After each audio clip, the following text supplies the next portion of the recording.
दोस्तों, काफी एक लोकप्रिय कहावत है कि विनाश काले विपरीत बुद्धि। इस कहावत का अर्थ है कि जब किसी का अगर विनाश होने वाला रहता है तो उसका जो है बुद्धि बिल्कुल विपरीत काम करने का काम करता है, यानी सही दिशा में काम नहीं करता है। और यही बिल्कुल हूबहू लाइन हो लागू होती है उत्तर प्रदेश चुनाव से पहले विपक्षी गठबंधनों के ऊपर, क्योंकि 2027 चुनाव से पहले जिस तरीके से एनडीए गठबंधन अपनी रणनीति को बना रहा है उसके मद्देनजर रखते हुए तमाम इंडिया अलायंस के घटक दल जो है बैठक करने का काम करते हैं। लेकिन उस बैठक में सभी दलों को बुलाने का काम किया जाता है, जो तमाम लेफ्ट विचारधारा की पार्टी है, विपक्ष की जितनी सारी पार्टियां हैं, लगभग सभी पार्टी के नेताओं को बुलाया जाता है। लेकिन भीम आर्मी के चीफ, आजाद समाज पार्टी के राष्ट्रीय अध्यक्ष और नगीना के सांसद चंद्रशेखर आजाद और एआईएमआईएम पार्टी के राष्ट्रीय अध्यक्ष असदुद्दीन अवैसी साहब को नहीं बुलाया जाता है। और अवैसी और चंद्रशेखर आजाद का इंडिया गठबंधन के मीटिंग में ना बुलाना सीधे तौर पर यह संकेत है कि इंडिया गठबंधन जो है चंद्रशेखर आजाद को और असदुद्दीन अवैसी जी को इग्नोर करने का काम कर रहा है। इंडिया गठबंधन अब अपनी जातिवादी मानसिकता को दिखाना शुरू कर दिया है और शायद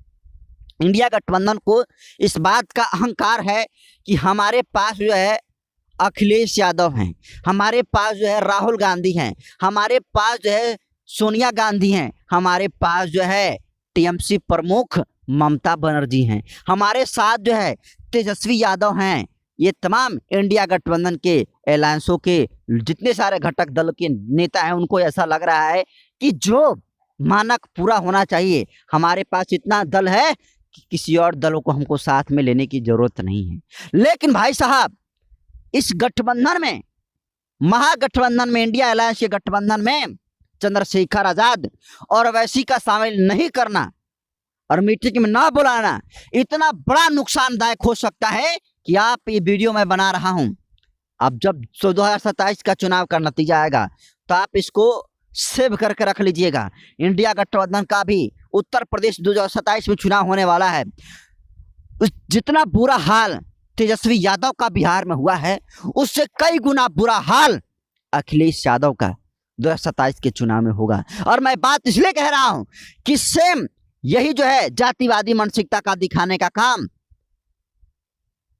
2025 के बिहार में विधानसभा के चुनाव के दौरान तेजस्वी यादव और इंडिया गठबंधन ने दिखाने का काम किया। और तेजस्वी यादव को लग रहा था कि हम कोई दलितों का बड़ा चेहरा नहीं लेंगे, हम जो है मुसलमानों का कोई बड़ा चेहरा नहीं लेंगे और इनका बिना चेहरा लिए हुए हम चुनाव जीत जाएंगे और हम जो है मुख्यमंत्री बन जाएंगे। लेकिन ये कोरी की कोरी कल्पना सिर्फ कोरी कल्पना बनकर ही रह जाती है। और तेजस्वी यादव का इतना जमानत खसक कर आ जाता है कि जिसको बोलते हैं कि पैरों तले जमीन खसकना, वो जो है तेजस्वी यादव के पैरों तले जमीन खसक जाता है। और जो राष्ट्रीय जनता दल बिहार में बड़ी पार्टी होने का दावा करती है, वो पार्टी अपने अस्तित्व को बचाने की लड़ाई बिहार में लड़ने का काम कर रही है। और ये सब कुछ किसके वजह से हुआ? ये सब कुछ इसकी वजह से हुआ कि सही तरीके से तेजस्वी यादव ने सही समय पर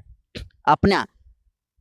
दूरदर्शी सोच को दिखाने का काम नहीं किया, सही समय पर दलित और मुस्लिम समाज के बड़े नेताओं का साथ में लेने का काम नहीं किया। और तेजस्वी यादव ये अहंकार में रह गए, ये घमंड में रह गए कि हम जो है बसपा और आसपा और असदुद्दीन को हम इग्नोर करेंगे और हम चुनाव जीत जाएंगे। लेकिन 125 से सीधे लुढ़क कर तेजस्वी यादव जो है 25 पर आ गए। और अगर यही स्थिति रही तो 25 से 5 आने में और 5 से पतन होने में ज्यादा समय नहीं लगेगा। और मैं बात इसलिए कह रहा हूं क्योंकि 2027 का चुनाव नजदीक है। और मैं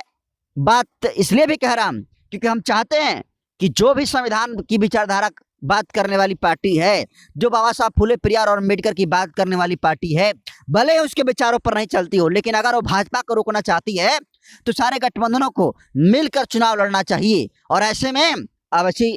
असदुद्दीन अवैसी जो है चाहते हैं कि हम मिलकर चुनाव लड़ें। चंद्रशेखर आजाद की भी ये मर्जी है कि हम जो है भाजपा को तभी रोक सकते हैं जब हम लोग मिलकर चुनाव लड़ेंगे। लेकिन अखिलेश यादव, राहुल गांधी, तेजस्वी यादव, ममता बनर्जी और जितने सारे इंडिया गठबंधन के